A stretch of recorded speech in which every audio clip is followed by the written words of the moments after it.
Before my awakening, while I was still only a bodhisattva, not yet fully awake, it occurred to me, alas, this world has fallen into trouble, in that it is born, ages, and dies. It passes away and is reborn. Yet it does not understand the escape from this suffering headed by aging and death. Now, when will an escape be discerned from this suffering headed by aging and death? Then it occurred to me, when what exists does aging and death come to be? By what is aging and death conditioned? Then, through careful attention, there took place in me a breakthrough by wisdom. When there is birth, aging and death comes to be. Aging and death has birth as its condition. Then, monks, it occurred to me, when what exists does birth come to be? By what is birth conditioned? Then through careful attention, there took place in me a breakthrough by wisdom. When there is habitual tendency, birth comes to be. Birth has habitual tendency as its condition. Then it occurred to me, when what exists does habitual tendency come to be? By what is habitual tendency conditioned? Then, monks, through careful attention, there took place in me a breakthrough by wisdom. When there is clinging, habitual tendency comes to be. Habitual tendency has clinging as its condition. Then, monks, it occurred to me, when what exists does clinging come to be? By what is clinging conditioned? Then, through careful attention, there took place in me a breakthrough by wisdom. When there is craving, clinging comes to be. Clinging has craving as condition. Then, monks, it occurred to me, when what exists does craving come to be? By what is craving conditioned? Then, through careful attention, there took place in me a breakthrough by wisdom. When there is feeling, craving comes to be. Craving has feeling as condition. Now, one of the reasons that this is such an important thing that I'm reading to you right now is because the Buddha figured all of this out intellectually first. He didn't become enlightened after he figured it all out. He had to see it and realize it, that this is actually the way it works. Now, the Buddha was one of the most advanced people in the world in meditation at that time. So when he put his mind to a question, he would stay with that question until an answer came up to him. Then, monks, it occurred to me, when what exists does feeling come to be? By what is feeling conditioned? Then, through careful attention, there took place in me a breakthrough by wisdom. When there is contact, feeling comes to be. Feeling has contact as its condition. Then, monks, it occurred to me, when what exists does contact come to be? By what is contact conditioned? Then, through careful attention, there took place in me a breakthrough by wisdom. When there are 6 sense bases, contact comes to be. Contact has the 6 sense bases as its condition. When, monks, it occurred to me, when what exists do the six sense bases come to be? By what are the six sense bases conditioned? Then, through careful attention, there took place in me a breakthrough by wisdom. When there is mentality and materiality, the six sense bases come to be. The six sense bases have mentality and materiality as their condition. Then it occurred to me, when what exists does mentality and materiality come to be? By what is mentality and materiality conditioned? Then, through careful attention, there took place in me a breakthrough by wisdom. When there is consciousness, mentality and materiality comes to be. Mentality and materiality has consciousness as its condition. Then, monks, it occurred to me, when what exists does consciousness come to be? By what is consciousness conditioned? Then, monks, through careful attention, there took place in me a breakthrough by wisdom. When there are formations, consciousness comes to be. Consciousness has formations as condition. Then, monks, it occurred to me, when what exists do formations come to be? By what are formations conditioned? Then, monks, through careful attention, there took place in me a breakthrough by wisdom. When there is ignorance, formations come to be. Formations have ignorance as their condition. Thus, with ignorance as condition, formations come to be. With formations as condition, consciousness comes to be. With consciousness as condition, mentality, materiality comes to be. With mentality, materiality as condition, sixth sense base comes to be. With the sixfold base as condition, contact comes to be. With contact as condition, feeling comes to be. with feeling as condition, Craving comes to be. with craving as condition, Clinging comes to be.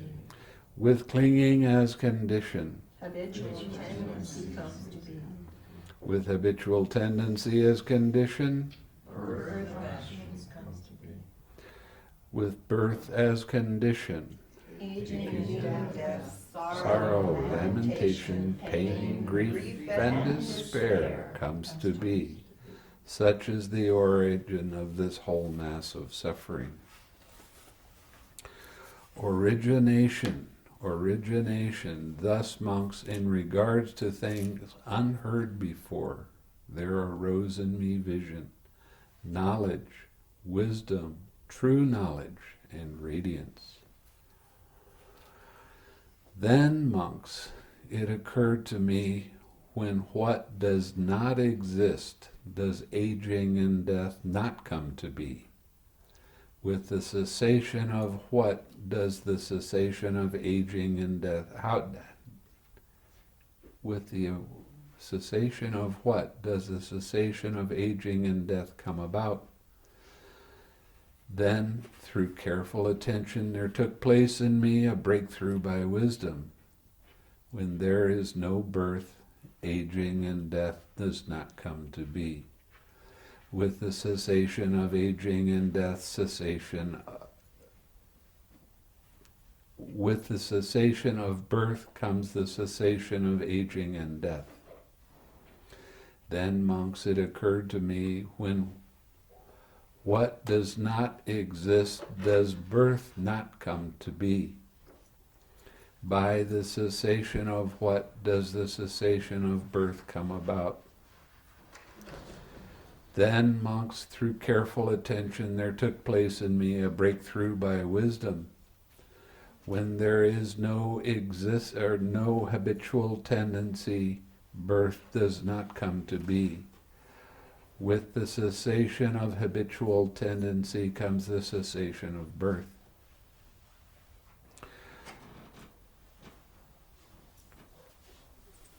Then it occurred to me, when what does not exist, does clinging come to be? No. They did the ... thing on me on this one. I got to figure it out here. That come to be. By the cessation of what does the cessation of habitual tendency come about? When through careful attention there took place in me a breakthrough by wisdom. When there is no clinging, habitual tendency does not come to be. With the cessation of habitual tendency comes the cessation. With the cessation of clinging comes the cessation of habitual tendency.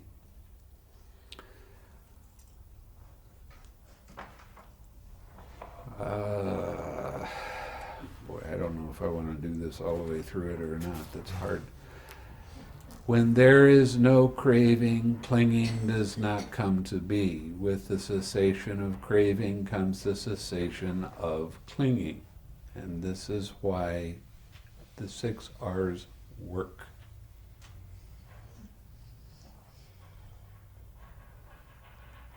As soon as you let go of the craving, there's no thoughts. Your mind is clear, your mind is bright. There isn't the rest of the links of dependent origination arising. So, you want to close the door for me, please? Huh?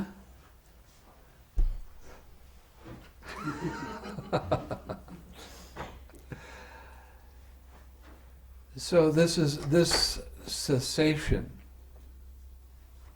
and how things stop arising is very important for your practice. Being able to recognize what it is that arises and relax and let it be. Then the links of dependent origination stop arising. That's all conditioned things.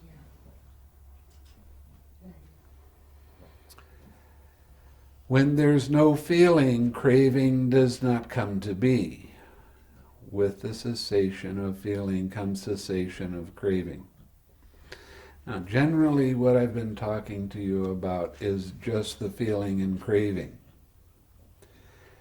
All of the other conditioned things still have a very, very subtle kind of craving in it. The big craving is the one right after feeling. But there is still some other small, subtle craving that arises for these conditions to continue on. Okay? When there is no contact, feeling does not come to be. With the cessation of contact comes the cessation of feeling. When there are no 6 sense bases, contact does not come to be.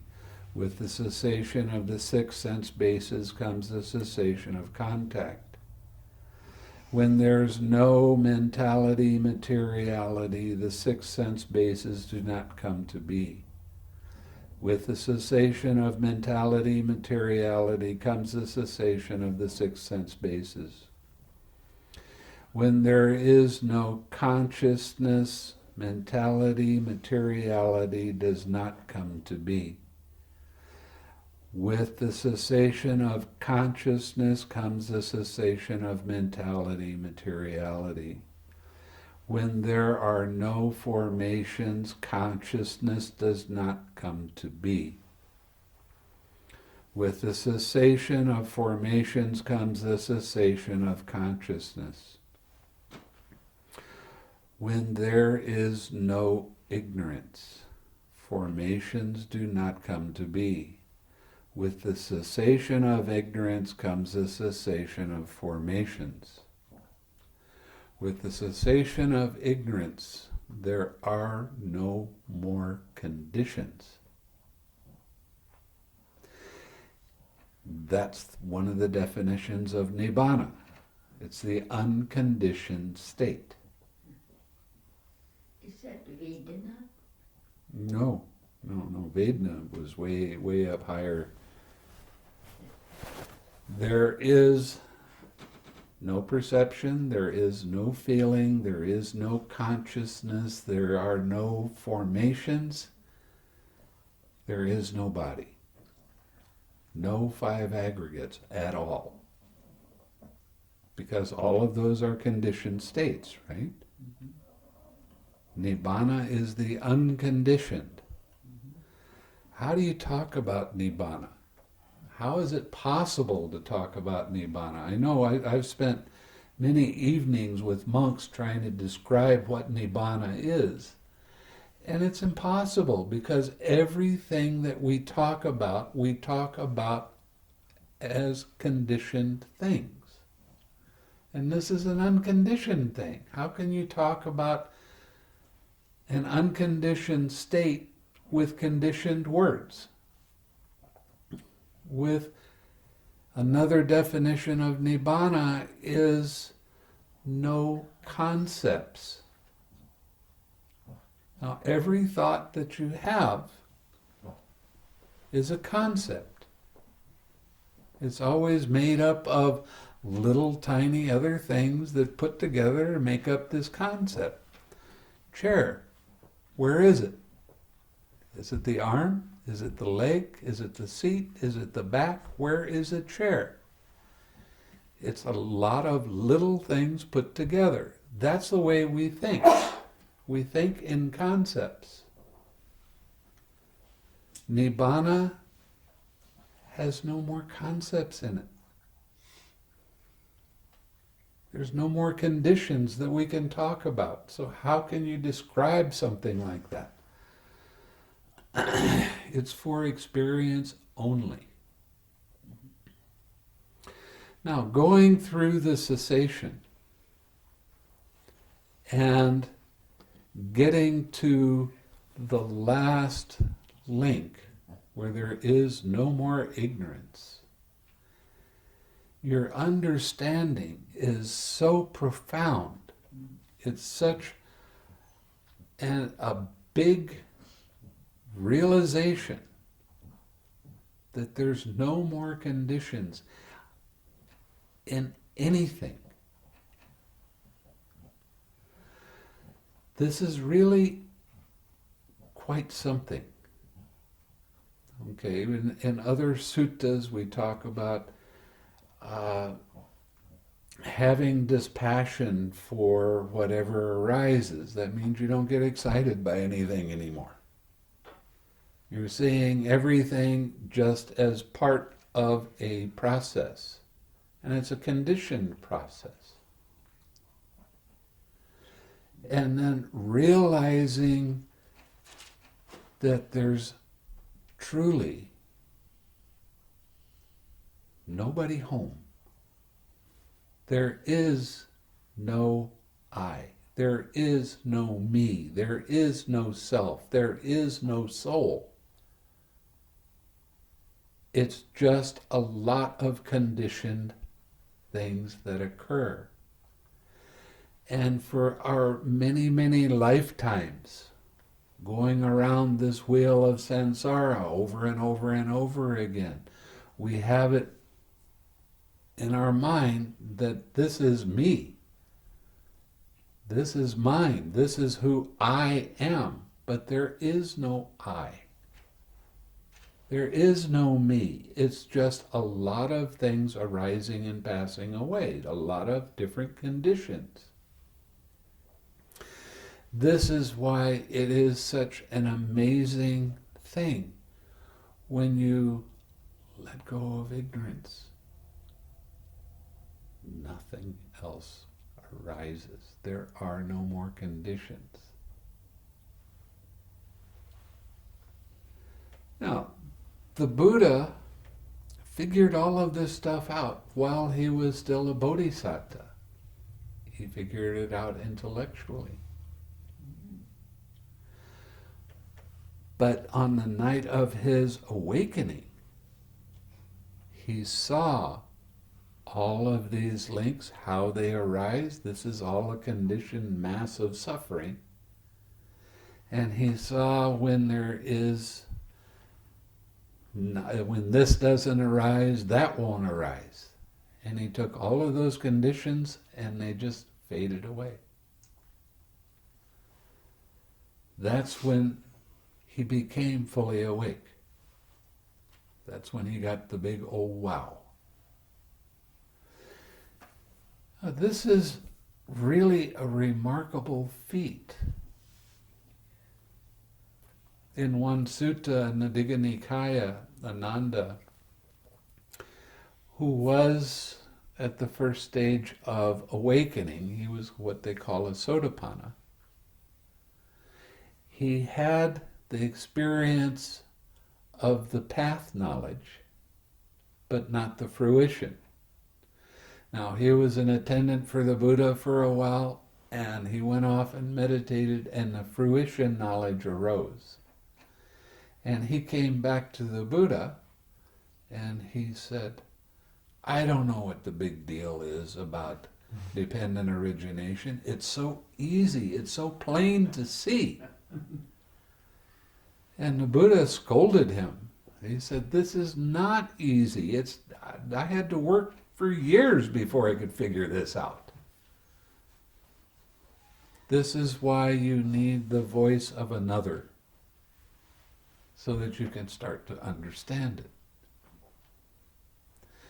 These links are pretty easy once it's explained to you how they arise and how they cease, and how all of this is just part of an impersonal process.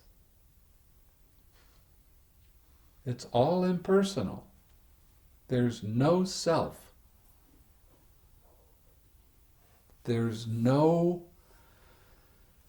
permanent being. We're all in a state of change. That change is a cause of immeasurable amounts of suffering. It's just a process. You're not there. We have this false idea, these are my thoughts, this is my opinion, this is my concepts.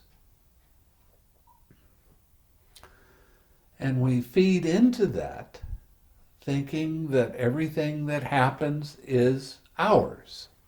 And it's not. Not when you actually see it. The whole point with dispassion is you lose attachment when it comes to dispassion, and you can see things come up and you understand, this is nothing. Why get involved with this? Why even think that I am somehow in control? I'm not. It happens by itself. Now you can see that on a big gross level. You're sitting in meditation and a pain comes up in your knee. Do you ask it to come up? No. It came up because the conditions were there. They're right for that to arise. Every time you use the 6 R's, every time you let go of tension and tightness, you are experiencing the cessation of suffering.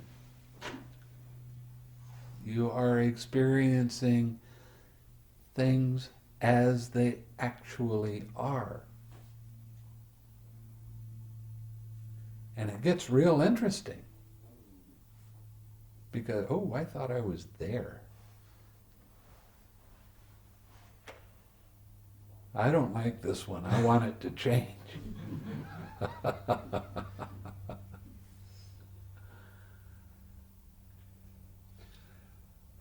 Every time there's any kind of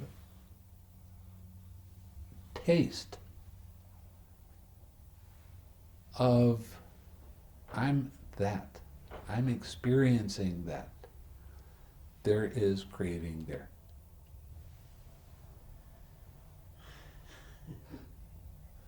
This is all an impersonal process. I don't care what happens. I don't care if somebody gets angry and comes up and slaps you in the head. It's not you. It's not yours. So now I'm going to go to a different place, and we're going to Samyutta Nikaya 2.2, the analysis of dependent origination. Oh. Monks, I will teach you dependent origination, and I will analyze it for you. Listen and attend closely. I will speak. Yes, Is it Ven. transcendent origination? No, this is the analysis of dependent origination. You'll see in just a moment. Yes, Venerable Sir, the monks replied. The Blessed One said this. And what, monks, is dependent origination? With ignorance as condition, formations come to be. With formations as condition, consciousness comes to be. With consciousness as condition, Materiality comes to be. with mentality, materiality as condition, Sixfold base comes to be. with the sixfold base as condition, Contact comes to be. with contact as condition, Healing comes to be. with feeling as condition, Craving comes to be. with craving as condition, Clinging comes to be. with clinging as condition, Habitual tendencies comes to be. with habitual tendency as condition, Birth and action comes to be. with birth as condition, aging and death, sorrow, lamentation, pain, grief, and despair comes to be. Such is the origin of this whole mass of suffering. And what is aging and death? The aging of various beings in various orders of beings, their growing old, brokenness of teeth, grayness of hair, wrinkling of skin, decline of vitality, degeneration of the faculties. This is called aging. The passing away of various beings from various orders of beings. Now this is talking about generally. Mm-hmm. But there is one place in here that I'll stop and talk about. Their perishing, breakup, disappearance, mortality, death, completion of time, the breakup of the aggregates, the laying down of the carcass. This is called death. The completion of time is what we see when we're meditating, when we see that all of those links did occur,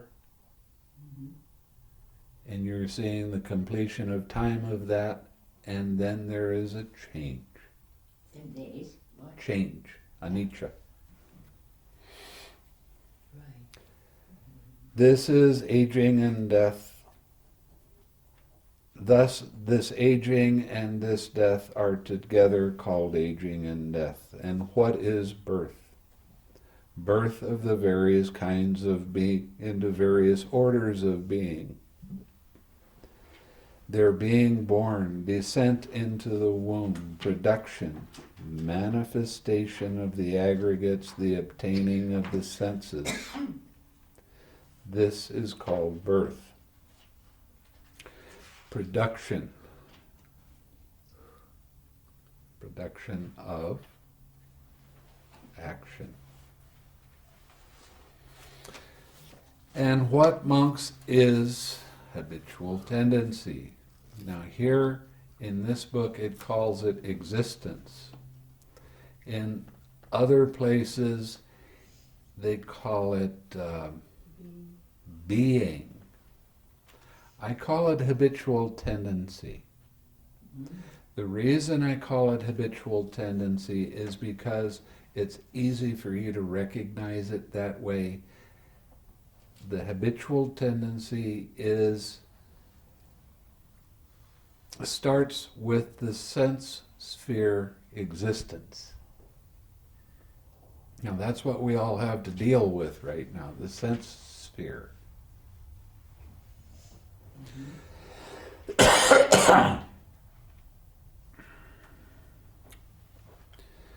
Now there's other parts of this. There is the form sphere and the formless sphere. Now I still can call those habitual tendencies because once you get into the form or formless, your mind tends towards that. Okay? Now, when you're first starting out and I start talking about habitual tendency, I tell you that the habitual tendency is where the emotional things really start to come alive, because that's in the beginning stages. As you're able to go deeper into your practice, then you'll start to go into the material jhanas. Now the first three material jhanas are emotional jhanas. You have joy. And the first two, the first one is it's there and it's real nice. The second one is very strong. And then in the third jhana, you have happiness. Now, all of these are emotional feelings. They're still feelings, but they're emotional feelings. Once you get to the fourth jhana, where you have very strong equanimity, now you've become an advanced meditator. Okay? So the fourth jhana is the break-off point. I don't generally talk to anybody about what jhana they're in with the first three jhanas. When you get to the fourth jhana, I will generally congratulate you for becoming an advanced meditator. Right? You don't always believe them. A lot of right. Now this is the place that the Buddha really starts to praise the meditator. Now your mind is malleable, it's wieldy, it's manageable. You don't have the perturbability of the joy and the happiness anymore. You have the equanimity. Equanimity is the highest feeling that you can experience. Okay? Now, when you go into the immaterial realm, that means infinite space, infinite consciousness, nothing, neither perception nor non-perception.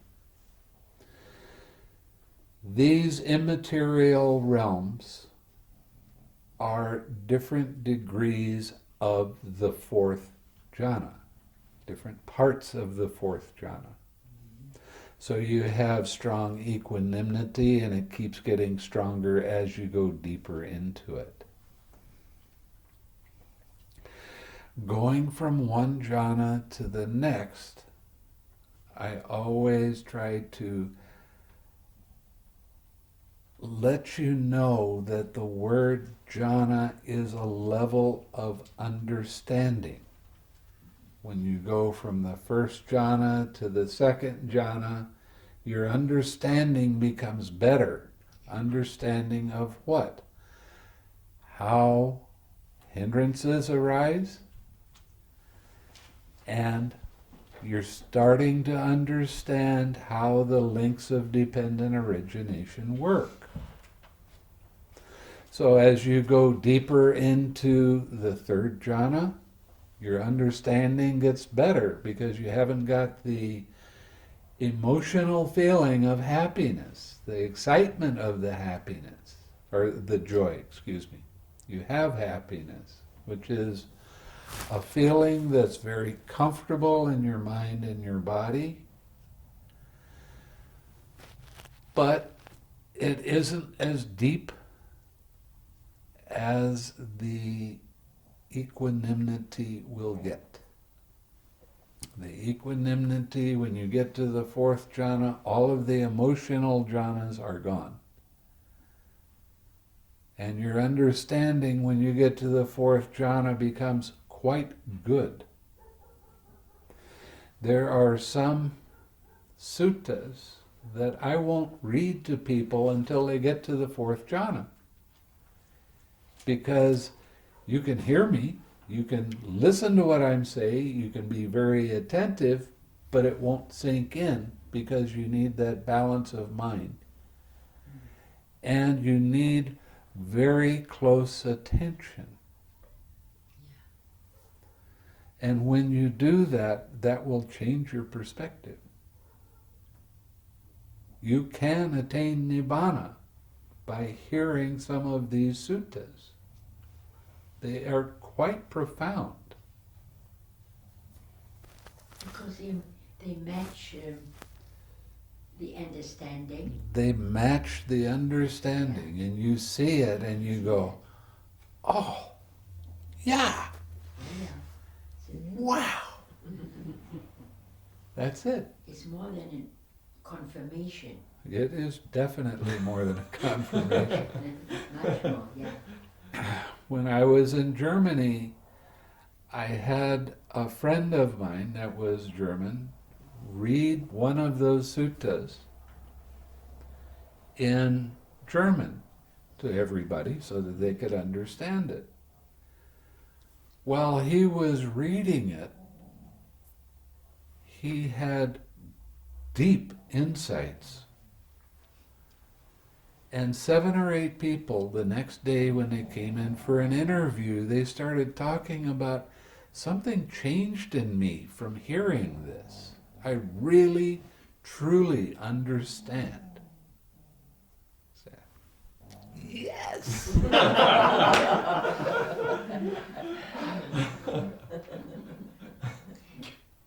Must be satisfying.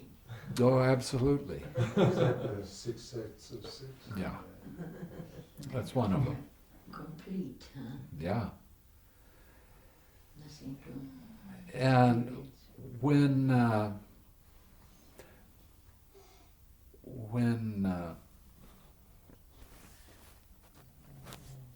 Mahinda, Venerable Mahinda, came from India and he brought Buddhism to Sri Lanka, he taught this particular sutta to some monks, and they memorized that sutta, and they would just give that Dhamma talk. That's the only Dhamma talk they would give. And people would attain Nibbana by listening to it. It's very powerful stuff. That's something, but I think since you talk about Hindu, no, what, it's something like, oh, I lost it now. Yeah, I really, Advaita, you said, it's something like Advaita. They go also again and again and again into the same.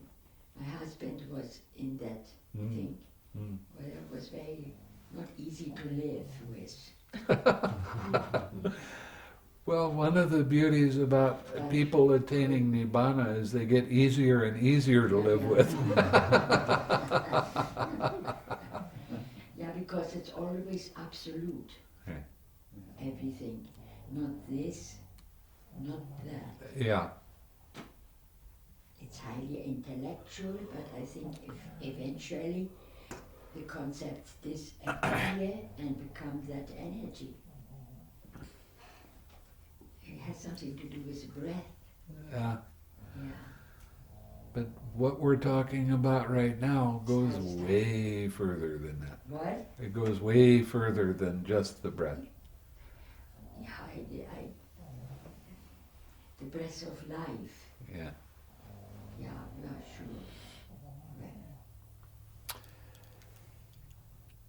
sure. Okay. Hey, ask a quick question. Yes.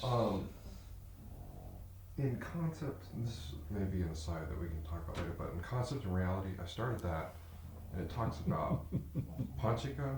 Is that Papancha. papancha? And that being the prolification of concepts to agree that it almost takes over the worldling. And Not almost, it it does. does. That sounds like the habitual emotional tendencies. Right, Okay. right. Along with the craving and clinging and belief that there's some power higher than Mm-hmm. that you can pray to get your stuff.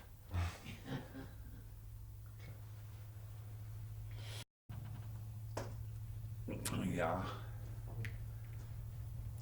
I don't generally give that book to other people to read until they've gotten into the subtler stages of meditation, because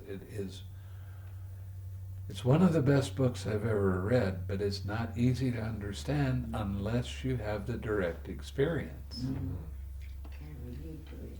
And it's from Sutta number 18, the Honeyball Sutta. You remember when we did that? Yeah, I do. That was a good one. We'll do it. We'll do it. Don, be patient. Okay. And what, monks, is clinging? There are these four kinds of clinging: clinging to sensual pleasures, clinging to views, clinging to rites and rituals, and clinging to a doctrine of the self. Now, when I talk about clinging, I say it's your concepts, opinions, ideas, thoughts. And that pretty much wraps up all of this. And the strong belief that these are my concepts, opinions, ideas, stories. We're going to have to get him together with Bear. I think we have a real harmony going there. We could probably run a car. So, the clinging, an awful lot of teachers, when they're teaching, they talk about clinging. Cling to nothing. But they never talk about what condition arises so clinging can arise. Craving. So with the new book that I'm translating now, I'm putting craving and clinging. A lot of teachers will try to put craving and clinging in the same class, and they are not. No. Yeah. They'll try to say, well, it's all grasping. But that takes you further and further away from the way things actually do work. So we don't want to do that. We want to keep it so that it's clear there is craving, and craving is the cause of clinging arising.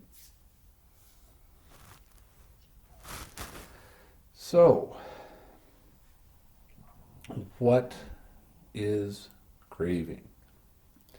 Now, the definition here is craving for forms, craving for sounds, craving for odors, craving for taste. Now, this is from a commentary.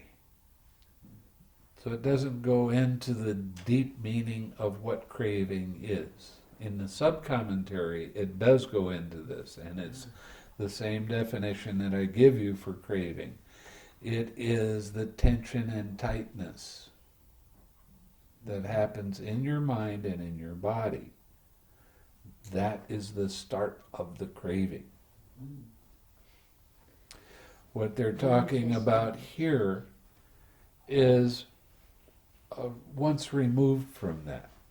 It's craving for sights, craving for sounds, like that.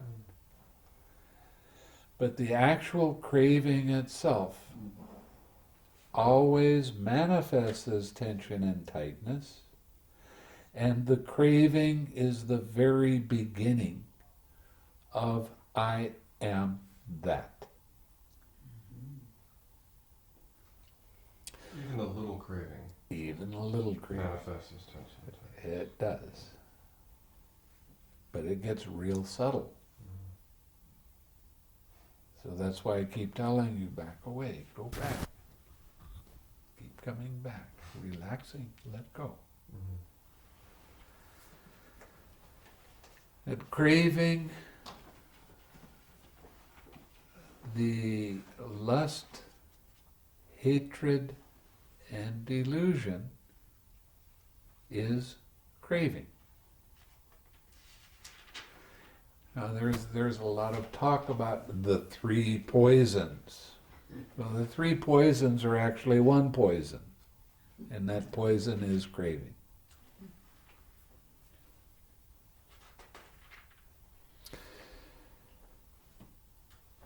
And what is feeling?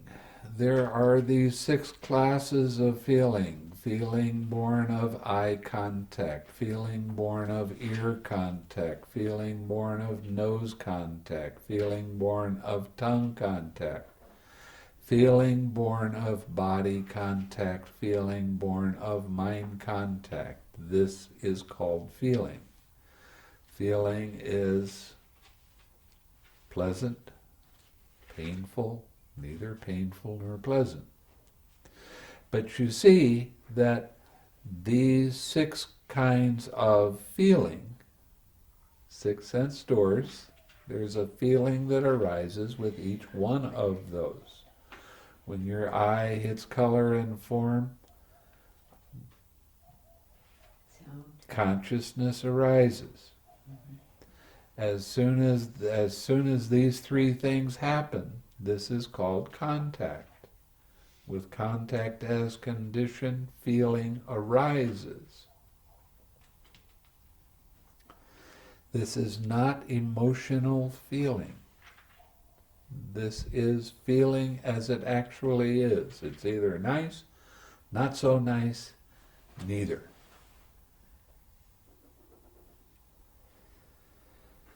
And what, monks, is contact? There are these 6 classes of contact. Eye contact, ear contact, nose contact, tongue contact, body contact, and mind contact.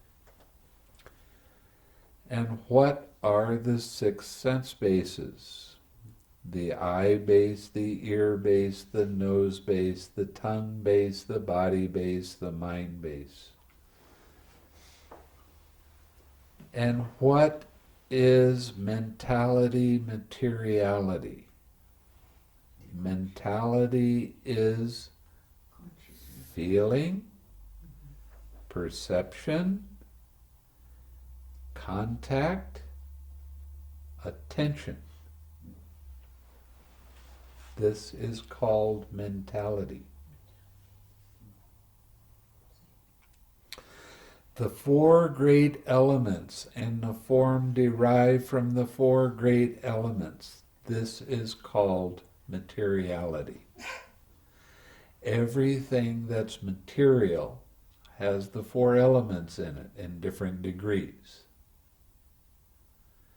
If there's a lot of hardness, that's called or softness, that's called the earth element.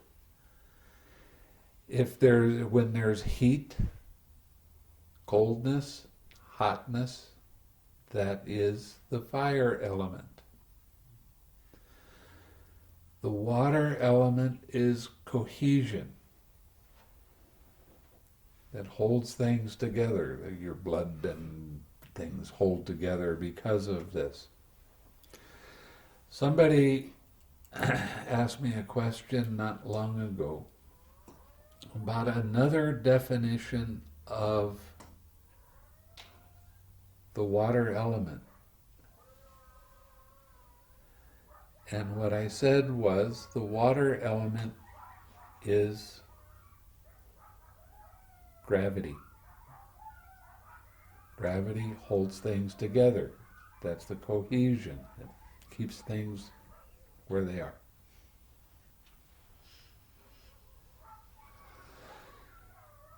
The last element is movement and vibration. That's the wind element. 95% of everything that's material, well, it's 95%, I think it's 100%, has the wind element in it because everything has movement and vibration. Sit still. I dare you. That means you have to stop your heart. That means you have to stop the molecules from moving around. That means you have to stop the atoms and all of the electrons and protons and other stuff from moving. And that's just you sitting here. And the earth is moving around. We're moving around the sun. How do you sit still? All of that is the wind element. Now, in meditation, when you start to go deeper and deeper and you start to see that there's not these gross movements of mind, now you start to see that there's vibration. That's the wind element that you're seeing. And as you go deeper and deeper, the wind element becomes subtler and subtler and subtler until finally the wind element stops.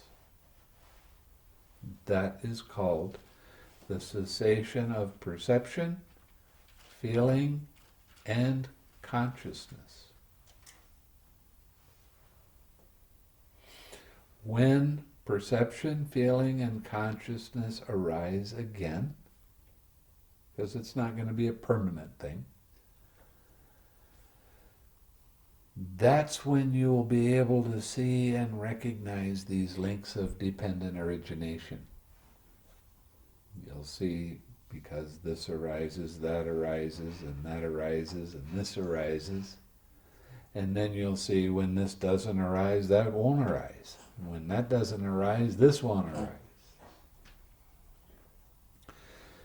That's when you truly see, realize, and completely understand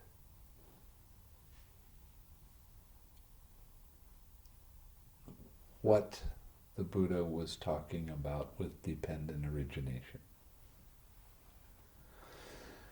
Now, when you see this happen one time,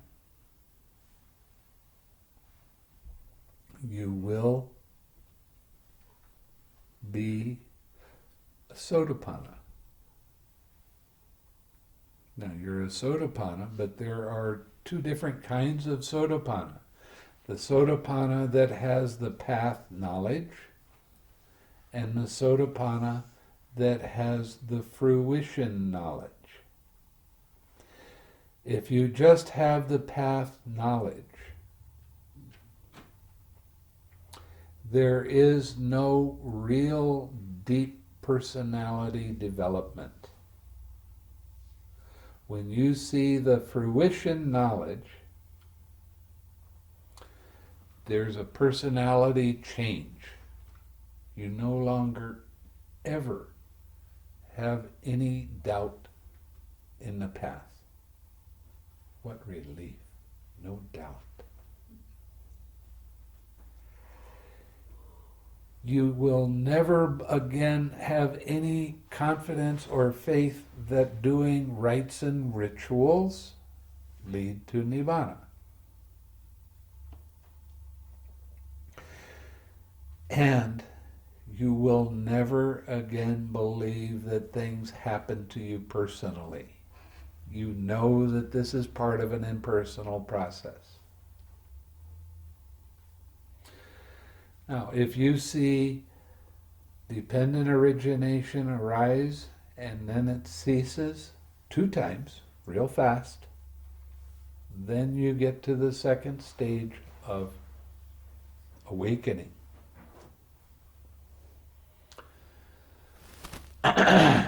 Now, this is where some of the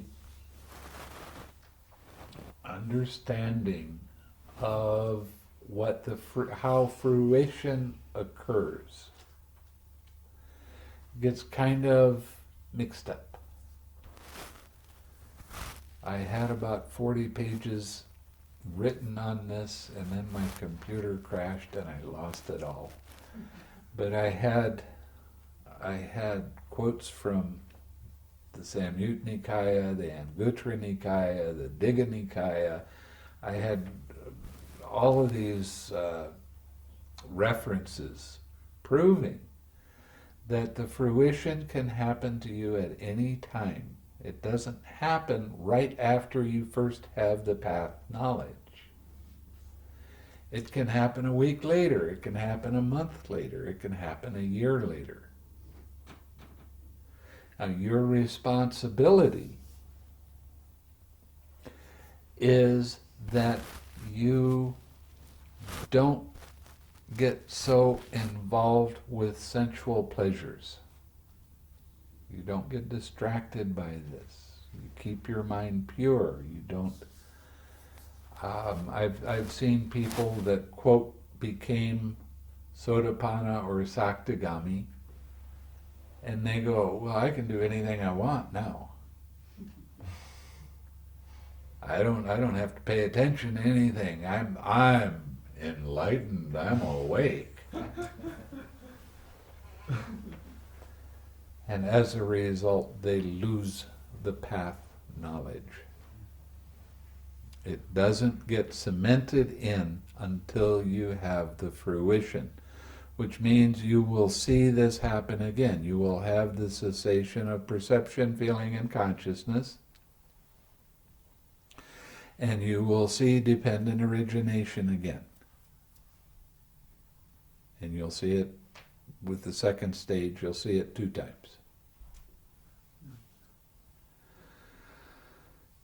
Now, if you become an anagami, the second stage, well, let me go back. The first stage, you will never be reborn lower than a human being. You won't be reborn as an animal, you won't be reborn in the hell realms or ghost realms or ogre realms or whatever. You won't be reborn in the lower realms. You'll be reborn as a human being or in the Devalokas, or it can be even the Brahmalokas.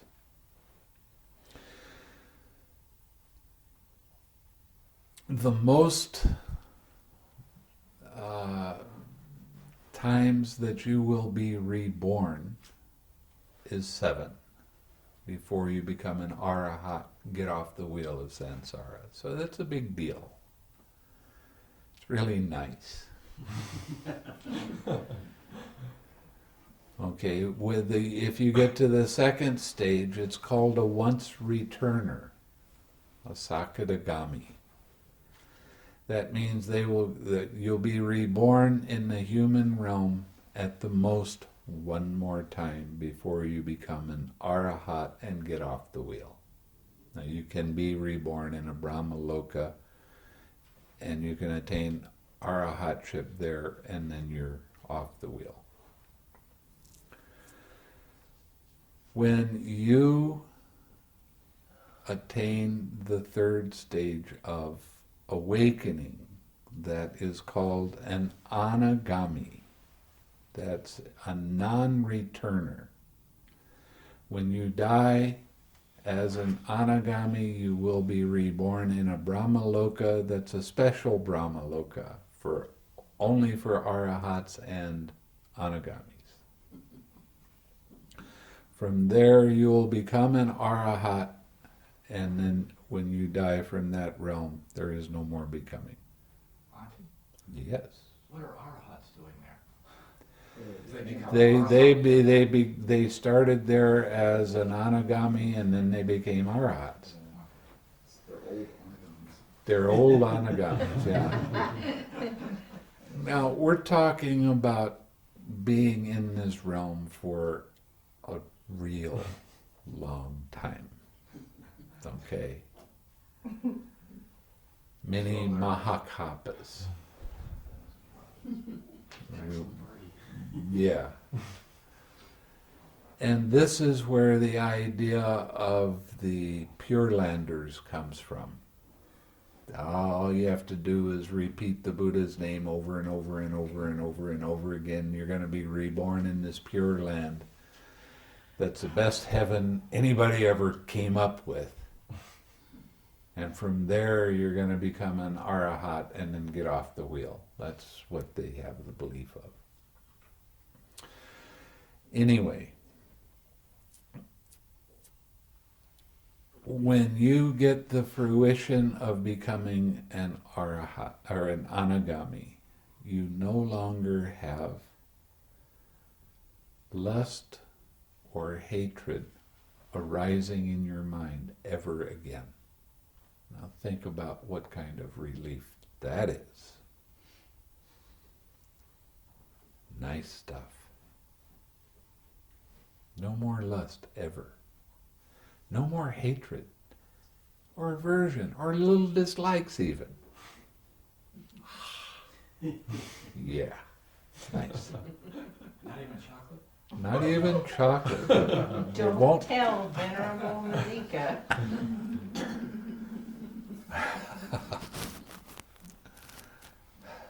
Maybe there's a chocolate heaven. Chocolate mocha. A chocolate, yeah, a chocoloka.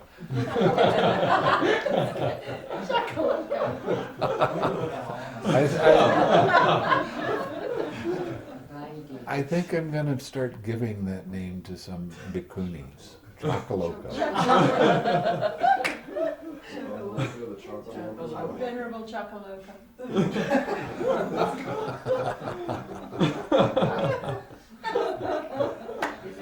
And then every time they take a little bit of chocolate, their face will get heavenly.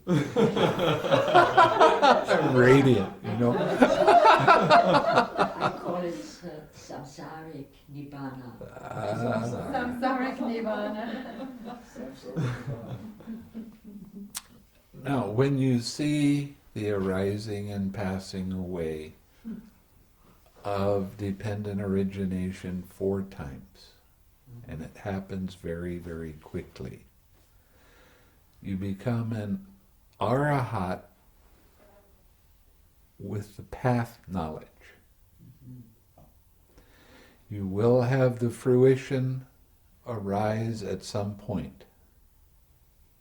And when you have the fruition arise, you'll feel it coming. You'll sit down and your mind will go into the cessation of perception, feeling, and consciousness. When you come out, you will see the links of dependent origination 4 times. You really, really understand it. Really, really. When you have the fruition knowledge, you will not be reborn in any other realm ever again.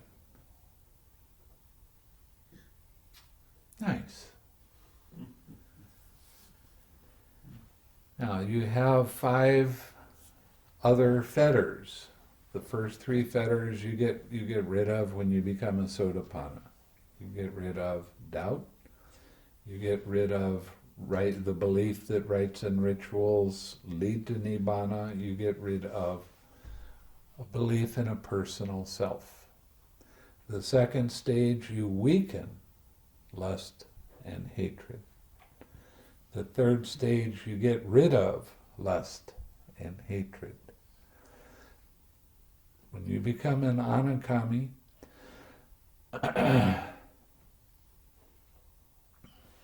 you let go of the desire to be reborn ever again in any realm. You no longer have sloth or torpor arise ever again.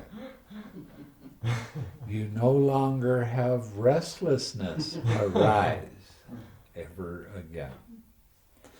You lose your pride. Now, even an anagami, they start thinking they're pretty hot stuff because they got to that level, But when you become an arahat, there's no more pride left. And there is no more ignorance arising ever again. Nice. So how many more days do we have of this retreat? 1.5. Okay. I have a question. The first 3 I completely understand those in the sense if you get to nirvana, and you obviously follow the Eightfold Path to get there, so you will have extreme confidence in that. You must have seen that it's all impersonal, so, and you give up beliefs and rites and rituals. Rites and rituals that lead to nibbana. Right, you didn't use those, so you have no need for those, you don't believe in that. Right.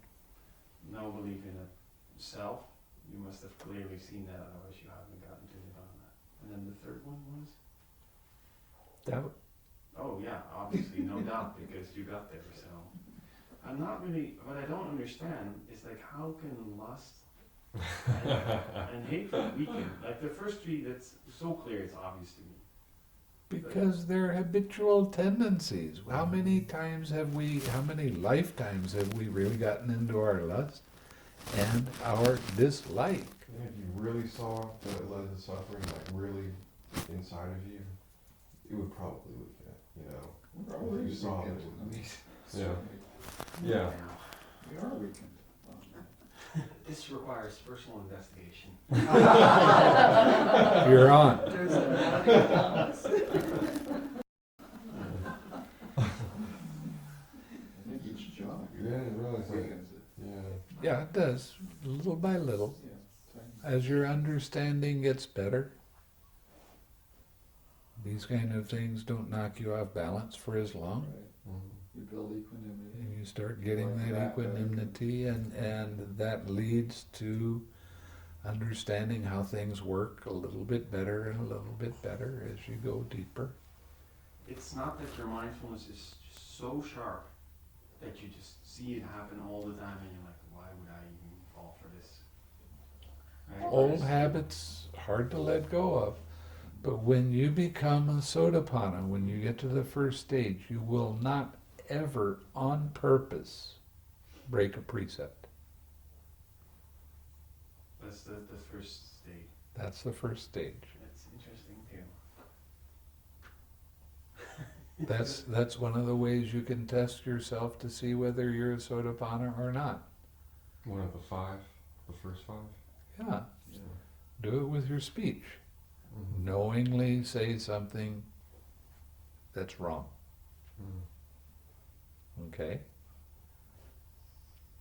You'll start to, you'll try to, and your mind will say, no, I'm not going to do that.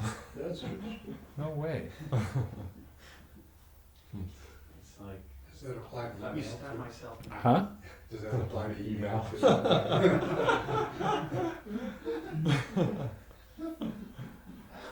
I think Why don't so. you find out for us? Mind is the forerunner of Of all all states. emails.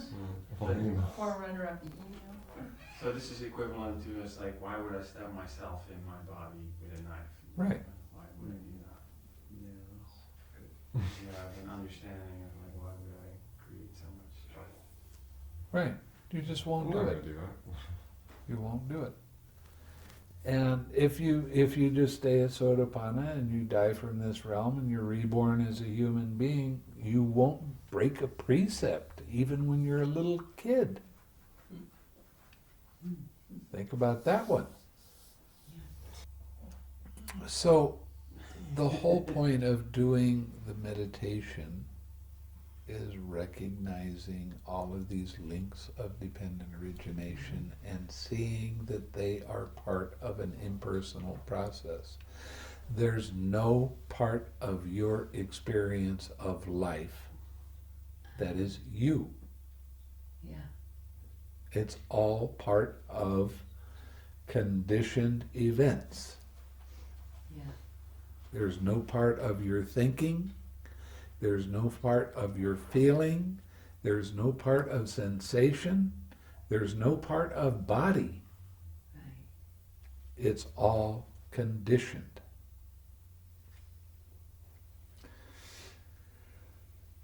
As you start to go deeper in your meditation, your awareness starts to pick up all of these different little things. And you start seeing this for yourself. So why don't we share something? May suffering ones be suffering free, and the fear-struck fearless be. May the grieving shed all grief, and may all beings find relief. That we have thus acquired for the acquisition of all kinds of happiness.